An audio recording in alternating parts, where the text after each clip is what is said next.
नमस्कार, आप देख रहे हैं न्यूज नेशन। आपके साथ में लक्ष्मी उपाध्याय। खबर नेपाल की। नेपाल में जो हुआ है वो हर किसी को खौफजदा कर रहा है। अब तक जो आंकड़ा सामने आया इस तबाही, इस सैलाब और इस आपदा में, आप समझिए 157 लोगों की मौत का आधिकारिक आंकड़ा है और ये संख्या बढ़ सकती है। रेस्क्यू ऑपरेशन वहां पर चल रहा है। 1000 से अधिक लोग लापता हैं। 100 से ज्यादा भारतीय जो मानसरोवर पहुंचे थे यात्रा करने के लिए, वो भी उसमें फंसे हुए हैं। उनके भी लापता होने की खबर सामने आ रही है।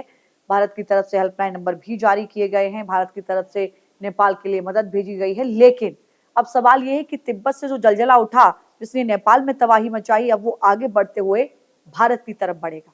अब सवाल यह है कि जो वो सैलाब की लहर आगे बढ़ेगी तो भारत में कहां कहां कितना खतरा है।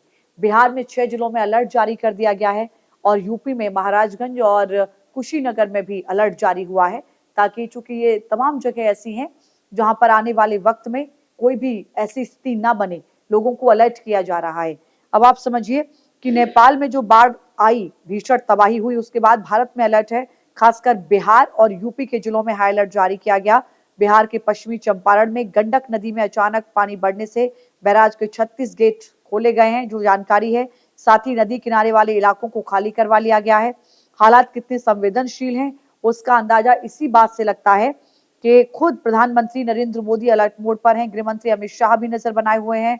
बुधवार को बिहार के मुख्यमंत्री सम्राट चौधरी और यूपी के मुख्यमंत्री योगी आदित्यनाथ से दोनों राज्यों के नदियों में संभावित वृद्धि के बारे में खुद बातचीत भी की है गृह मंत्री ने। और शाह ने कहा कि नेपाल में बाढ़ से हुई तबाही अत्यंत हृदय विदारक है। उन्होंने बताया कि मैंने बिहार और यूपी के मुख्यमंत्रियों से आपदा के बारे में बात की है। इमरजेंसी बैठक बुलाई गई है बिहार के मुख्यमंत्री की ओर से भी। बिहार और यूपी के मुख्यमंत्री भी एक्शन मोड में अब आ गए हैं। हालात को देखते हुए बिहार के जो सीएम है सम्राट चौधरी, उन्होंने अधिकारियों के साथ इमरजेंसी मीटिंग बुलाई है, बातचीत की है। उधर यूपी के मुख्यमंत्री योगी आदित्यनाथ ने महाराजगंज और कुशीनगर जिले में गंडक और नारायणी नदियों के जलस्तर में नजर रखने के आदेश दिए हैं। राज्य सरकारों के निर्देश मिलते ही सीनियर अधिकारी मौके पर तैनात हो गए हैं। लगातार मॉनिटरिंग की जा रही है कि कहीं इन नदियों का जलस्तर बढ़ेगा तो नहीं, और बढ़ेगा तो किस हद तक बढ़ेगा और कहां कहां खतरा है। बिहार के जिन जिलों में हाई अलर्ट जारी किया गया है उनमें पश्चिमी चंपारण है, पूर्वी चंपारण है, गोपालगंज है, मुजफ्फरपुर है, सीवान, सारण, शिवहर, सीतामढ़ी और वैशाली भी बताया जा रहा है कि इसमें शामिल है। यूपी के कौन कौन से जिले हैं जिनमें अलर्ट जारी किया गया है, इनको भी समझना होगा। सबसे बड़ा खतरा सबसे पहले महाराजगंज पर है, उसके बाद कुशीनगर, पीलीभीत, श्रावस्ती, बलरामपुर, सिद्धार्थनगर और गोरखपुर। भारत के लिए अपने आप में ये बड़ी चुनौती है, क्योंकि नेपाल में आई बाढ़ ने एक बार फिर से ये साबित कर दिया है कि हिमालय की आपदा भारत की भी आपदा हो सकती है। फिलहाल सबसे बड़ा खतरा गंडक नदी तंत्र के जरिए बिहार और यूपी के सीमावर्ती इलाकों पर मंडरा रहा है। प्रशासन ने तैयारी भी शुरू कर दी है, लेकिन अगले 24 घंटे नदी के जलस्तर और नेपाल से आने वाले पानी की निगरानी के लिहाज से बेहद महत्वपूर्ण है। 24 घंटे इसलिए कि वहां से जो सैलाब आगे बढ़ रहा है वो आने वाले 24 घंटे में किस हद तक भारत तक पहुंचता है, और खासकर बिहार उत्तर प्रदेश की सीमाओं से जो लगा हुआ इलाका है, जो लगी हुई नदियां हैं, उसको कितना जलस्तर उनका बढ़ता है, अपने आप में ये ऑब्जर्वेशन में रखा गया है। नेपाल की भाटे कोशी नदी आगे चलकर त्रिशूली नदी तंत्र से जुड़ती है। जो भाटी कोशी भोटे कोशी जो नदी है ना, वही जो आप देखते हैं ना, कोशी नदी जो बिहार की है वही यहाँ पर आकर कोशी नदी हो जाती है, और इसीलिए खतरा और ज्यादा हो सकता है। त्रिशूली देवघाट के पास काली गंडकी से मिलकर नारायणी बनती है, और यही नदी भारत में जब प्रवेश करने के लिए तो गंडक नदी भी इसी को कहा जाता है।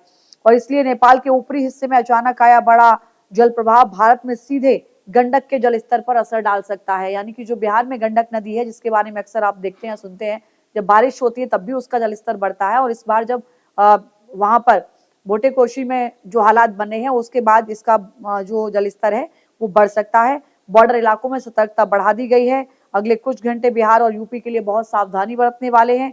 हालांकि खतरे की आशंका वाले जिलों के प्रशासनिक अधिकारियों ने लोगों को पैनिक न होने और साथ ही निर्देशों का पालन करने के लिए भी कहा है। जो मरने वालों की संख्या है नेपाल में जो आपदा हुई है, उसमें ये बताया जा रहा है कि इस आंकड़ा बढ़ रहा है। हालांकि 157 आंकड़ा पहले दिया गया था, जो बढ़कर 160 भी बताया गया, और आने वाले वक्त में और भी ये आंकड़ा बढ़ सकता है, क्योंकि जो रेस्क्यू की तस्वीरें आ रही हैं वो बहुत भयावह तस्वीरें हैं। आप अंदाजा आप लगा सकते हैं, जो तस्वीरें आई हैं उनको देख कर के वहां पर हालात क्या बने होंगे। आप समझिए कि इस पूरे जल प्रवाह ने लोगों को संभलने तक का मौका नहीं दिया। जो आसमानी कहर बरपा है ना, उसने इस तरीके के हालात बनाए कि लोगों को संभलने तक का मौका नहीं मिला। बड़ी-बड़ी इमारतें, सैकड़ों घर, सैकड़ों गाड़ियां, सब कुछ तबाह हो गए। अब आप समझिए कि नेपाल को इससे उबरने में साल 2 साल नहीं, दशकों लग जाएंगे, जितना नुकसान हुआ है इसको, इसकी भरपाई में और इसको फिर से वो इंफ्रास्ट्रक्चर बनाने में। तमाम जो वहाँ के पुल हैं वो ढह गए हैं। जो सबसे बड़ी एक दूसरे को जोड़ने की एक जरिया हुआ करते थे, वो तमाम वहाँ पर पुल ढह गए हैं। ये भारी नुकसान वहाँ पर हुआ है। सैकड़ों लोगों की मौत हो गई है, सैकड़ों लोग लापता हैं, लोगों के आशियाने छिन गए हैं, लोग पहाड़ी पर शरण लिए हुए हैं, सब कुछ छोड़ कर के कोई हमें यहाँ बचाने आएगा। तो रेस्क्यू टीमें वहाँ पर भी पहुँच रही हैं। हालात बहुत ज़्यादा भयावह है वहाँ पर, और आने वाले वक़्त में जो रेस्क्यू हो रहा है उसमें ये मरने वालों का आंकड़ा और बढ़ सकता है। हमारी नज़र इस खबर पर लगातार बनी हुई है। इस पूरी आपदा को आप कैसे देखते हैं, हमें ज़रूर बताइएगा। फिलहाल के लिए इतना ही। नमस्कार।